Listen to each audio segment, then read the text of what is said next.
नमो नमः सद्गुरुभ्यः सद्गुरुभ्यो नमो नमः।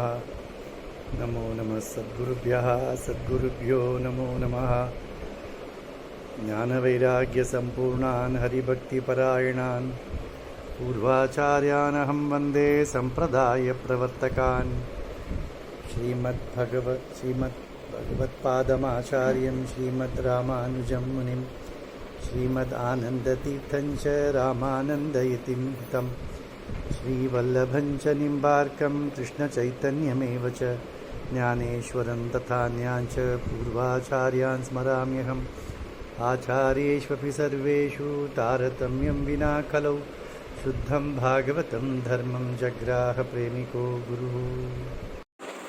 हरे रामेति कृष्णेति नाम संकीर्तनं सदा लोकक्षेमाय कुर्वन्तं प्रेमिकं सद्गुरुं भजे।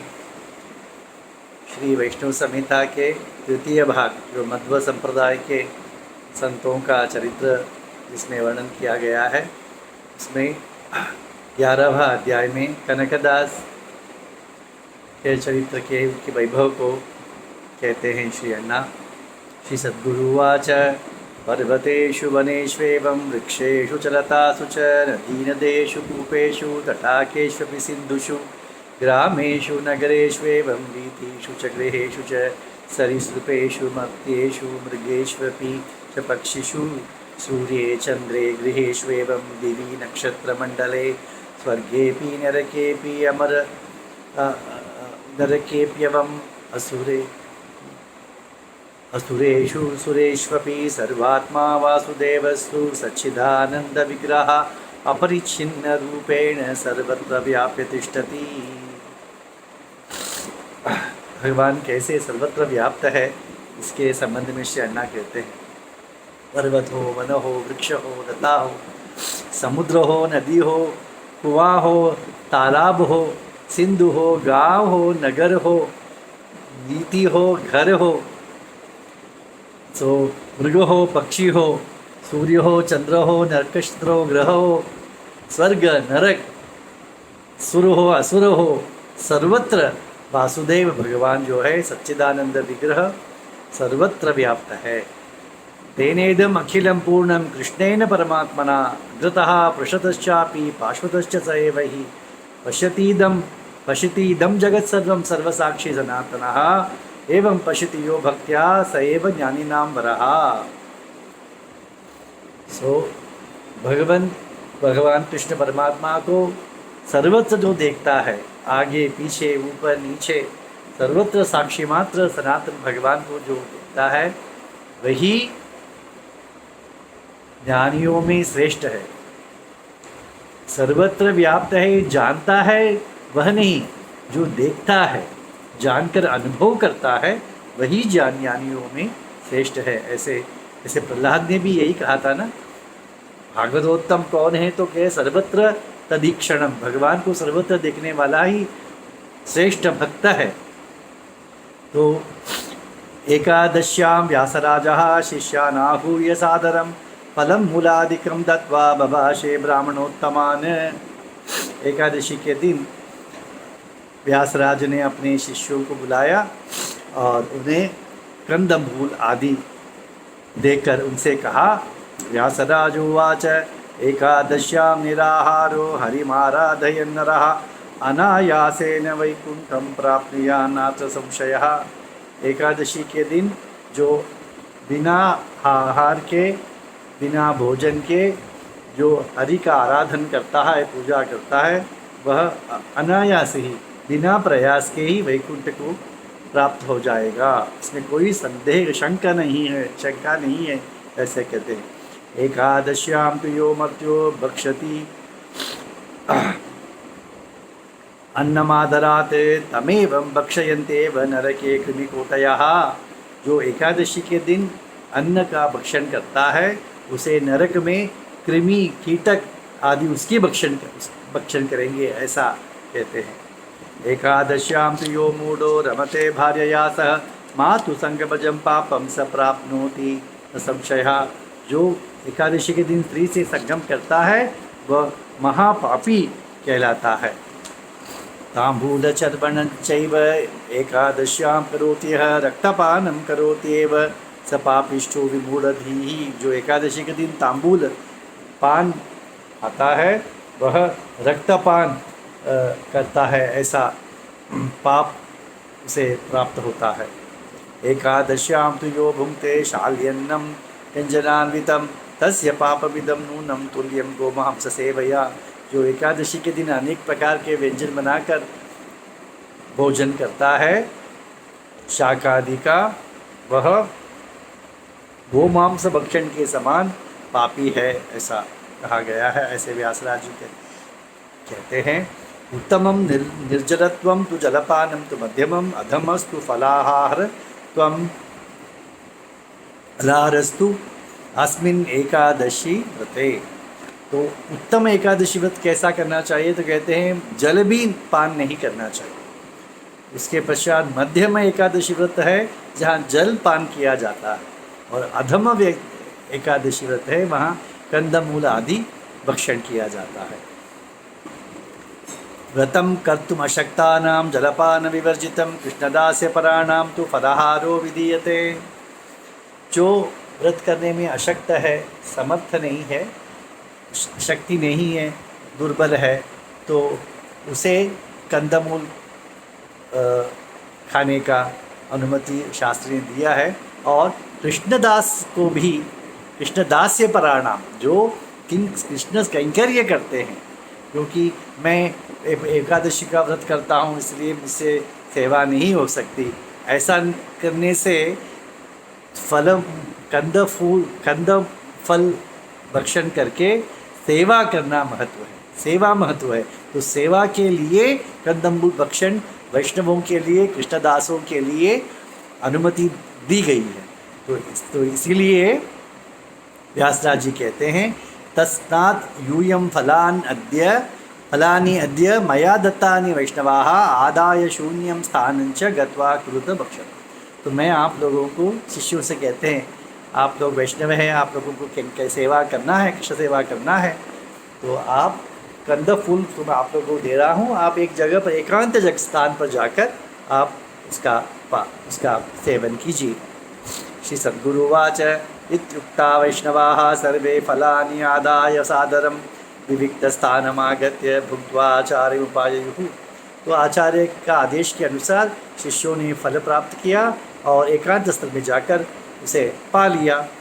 तदा कनकदासस्तु फलानि आदाय गतः पुनः समर्पयामास व्यासराजाय योगिने। तम अपृच्छद् व्यासराजः क्षुत्क्लान्तजठरं गुरुः किं शिष्यं कनकदासं तु प्रेमपूर्वविलोकयन्। तो परंतु कनकदास ने पुनः आकर वो फल और मूल को आचार्य को समर्पित कर दिया। तब व्यासराज जी ने उनसे पूछा, भूखे हो, हमें कृष्ण सेवा करना है, तो आपने ये पुनः मुझे लौटा क्यों दिया, क्यों इसे नहीं पाया। व्यासराजोवाच किमेतानि फलानि त्वं नैवं भक्षितवानसि पुनः ददासि मह्यञ्च क्षिप्रमदमहामते। कृष्णकैङ्कर्यमुद्दिश्य शक्तिलाभाय वैष्णवः फलाहारमपि स्वल्पं कुर्यादेकादशी व्रते। कृष्ण कैंकर्य करने के लिए फलाहार अल्प ले सकते हो, तो क्यों मुझे लौटा दिया। कनकदास उवाच दत्वा फलानि शिष्येभ्यो भवता देशिकोत्तम शून्यं स्थानं तु सम्प्राप्य भोक्तव्यमिति कीर्तितं। शून्यं स्थानं क्वचिन्नास्ति लोकेऽस्मिन् गुरुपुङ्गव कृष्णेन भुवनं सर्वं पूर्णमेव हि दृश्यते। कनकदास ने कहा, महाराज आपने जब फल मूल दिया था, फल कंद दिया था मुझे, तो ये आदेश दिया कि एक शून्य स्थान में, एकांत स्थान में जहाँ कोई न हो, ऐसे स्थान में जाकर इसका भक्षण कीजिए। तो मैंने ऐसे स्थान को खोजने की प्रयत्न की, मुझे कहीं भी वह स्थान प्राप्त नहीं हुआ। सर्वत्र ओत को कृष्ण बसा हुआ है, कहाँ एकांत कहाँ।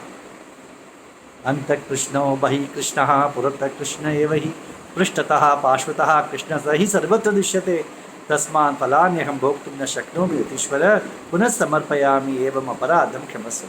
आगे कृष्ण, पीछे कृष्ण, बाहे कृष्ण, अंदर भीतर कृष्ण, सर्वत्र कृष्ण दिखाई देता है, मैं कैसे शून्य स्थान, तो कहीं मुझे रिक्त स्थान तो नहीं दिखाई दिया, तो इसीलिए मैं आपको पुनः लौटा रहा हूँ, क्षमा कीजिए अपराध का।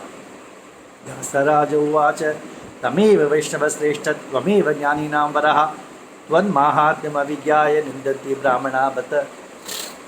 तो तभी व्यासराज ने कहा, तुम ही वैष्णव हो, ज्ञानियों में श्रेष्ठ तुम ही हो, तुम्हारी महात्म्य न जो कोई नहीं जानता है वह ब्राह्मण ही नीच कुल का है। सर्वत्र व्याप्य तिष्ठन्तं परमात्मानं अच्युतं यह पश्यति महाबुद्धि स एव ब्राह्मण स्मृतः। ब्राह्मण की परिभाषा क्या है? जो सर्वत्र भगवान ब्रह्म को देखता है वही तो ब्राह्मण है ना। तो तुमने सर्वत्र कृष्ण को देखा तो तुम ही तो ब्राह्मण हो। सिर्फ यज्ञोपवीत डालने से ब्राह्मणत्व नहीं मिल सकता। ब्रह्म ज्ञानेन संसिद्धं भगवद् भक्तम् ईदृशं नीचोयमिति मन्यन्ते ते ये ते नीचाः स्मृता ननुः। ऐसे ब्रह्म ज्ञान से युक्त तुम्हें यदि कोई नीच कहता है तो वही नीच है, तुम नहीं हो, ऐसे उन्होंने कहा। इसी प्रकार श्री वैष्णव संप्रदाय में भी रामानुजाचार्य के एक भाई थे, मौसी के पुत्र थे, तो गोविंद, उनकी विवाह तो हो गया था, तो वो पत्नी से वे नहीं रहते थे, साथ में नहीं रहते थे। तो उनकी माँ ने आकर कहा, शिकायत की, रामानुज तुम्हारे भाई तो विवाह कर लिया, अपन संग नहीं करता है। तब रामानुजाचार्य ने उन्हें बुलाया, तो गोविंद कहा कि आज जाकर संग कर लेना भगवान का, या एकांत में भगवान ने एकांत में संग कर। तो दूसरे दिन आए तो ऐसे ही आए, तो कहा, तो गृहस्थाश्रम निभाया। तब उन्होंने कहा, गोविंद ने कहा, आपने कहा एकांत में संग करो, एकांत कहाँ? मेरे हृदय में तो भगवान प्रकाशित है, सर्वत्र प्रकाशित है, तो मैं एकांत मुझे प्राप्त नहीं हुआ, इसलिए मैं संग नहीं कर सका। यही देखिए, संत सभी संप्रदाय के एक जैसा ही होते हैं। सत्य एक है, कृष्ण एक है, कृष्ण भक्ति एक है, उसमें विविधता हो सकती है पर भिन्नता नहीं होती। कनकदास उवाच वाचा, देखिए आचार्य ने जो सही ब्राह्मण नहीं है उनकी निंदा की, और ने वेद पारंगत भी हो तो भी यदि वैष्णव की जो नीच जाति के कारण उसे नीच मानते हैं, ऐसे ब्राह्मण, वेद पारंगत ब्राह्मण भी वही नीच है, ऐसे आचार्य का मत है। परंतु कनकदास जी क्या कहते हैं, देखिए, वाचालं बालिशं स्तब्धं वृथा पंडितमानिनं नीच वंश समुद्भूतम कथम मां बहुमन्य से। आप मेरी स्तुति कैसे करते, मुझे सत्कार कैसे, मुझे मान कैसे देते हैं? मैं तो बालिश हूँ, मूर्ख हूँ, मूढ़ हूँ, अपने आप को पंडित मानता हूँ, डांभिक हूँ, नीच वंश में जन्म लिया है, आप मुझे मेरी सराहना करते हैं। लोके पूज्यतमान् विप्रान् वेद वेदांत पारगान् अतिक्रम्य दुराचारः क्षेमं कहा प्राप्नुयात् बत। जो विप्र है, वेद वेदांत का ज्ञान जिन्हें है, ऐसे पूज्य ब्राह्मणों की निंदा कर दुराचारी व्यक्ति मंगल कैसे प्राप्त कर सकता है? विष्णु भक्ति परान विप्रान वेदाध्ययन तत्परान क्षमाशीला विरक्तांश वारम वारम नमाम्यहम्। क्या कहा? जो विष्णु भक्ति से युक्त विप्र है, वेद अध्ययन करने वाले हैं, जो क्षमाशील है, ऐसे ब्राह्मणों को, विरक्तों को मैं बार बार नमस्कार करता हूँ। ब्राह्मणानां तु युष्माकं कृपया पामरोप्यहं वस्तुताम् उपयातोऽस्मि न्यूनं हि भुवनत्रये। आप ऐसे ब्राह्मणों के कारण ही मैं एक वस्तु मात्र रह गया, एक वस्तु बन गया, मैं वस्तु भी नहीं था। तो आप लोगों ने मुझे मार्गदर्शन दिया, ऐसे ब्राह्मणों को, आप ब्राह्मणों की कृपा ही मुझ पर है। इसी सद्गुरुवाच इत्युक्त्वा कृष्णभक्तस्तु ब्राह्मणान् अभिवाद्य सः व्यासराजाभ्ययातो जगाम स्वनिकेतनम। ऐसे नमस्कार कृष्ण भक्तों, कृष्ण वक्त वह कनकदास ने ब्राह्मणों को वंदन किया और व्यासराज से परवानगी या अनुमति पाकर वे स्वघर चले गए। देखिए यहाँ पर वस्तुता मुपया तो उसने कहा है कि हाँ, इसमें यहाँ एक कहना है, देखिए ब्राह्मण जो श्रेष्ठ ब्राह्मण है वह भक्त की स्तुति करता है किसी भी जाति में हो, जैसे व्यासराज ने किया।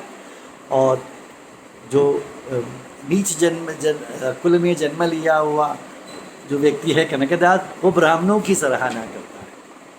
तो एक श्री वैष्णव ने कहा कैसे होना चाहिए, बड़े बड़े श्रेष्ठ ब्राह्मण को कहना चाहिए, नीच जाति का भक्त हो उसे भी आमंत्रित करना चाहिए, आओ भैया हमारे साथ आओ, ये उनका स्वरूप है।